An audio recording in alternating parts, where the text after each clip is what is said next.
Final గా ఎప్పుడెప్పుడు వస్తుంది అనుకున్న సీడ్ అయితే వచ్చేసింది. హాయిగా ఆక్వా ఫార్మింగ్ ఇది డే 1. ఈ సీడ్ ని మేము ఒంగోలు నుంచి అయితే తెచ్చుకున్నాం. రాత్రి మేము అప్పుడే రివీల్ చేయాలనుకోవట్లేదు. ట్రావెలింగ్ లో పిల్ల అయితే కొంచెం నలిగింది. ఒంగోలు నుంచి మా చెట్టు దగ్గర రావడానికి ట్రావెలింగ్ 14,000 అయితే వచ్చేయింది. కానీ ఈ సీడ్ ని మేము ఇద్దరం కలిపి తెచ్చుకున్నాం. అంటే మనకి సగం రేట్ పడింది. అంటే మనకి ట్రావెలింగ్ కి 7,000 అయితే వచ్చేయింది అనమాట.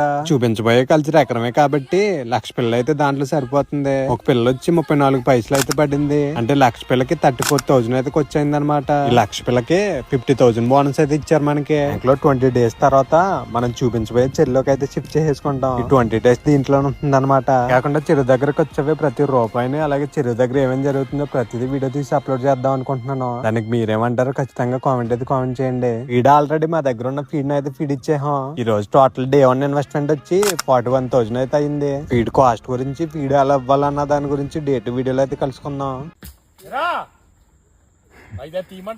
సరిపోతాయి.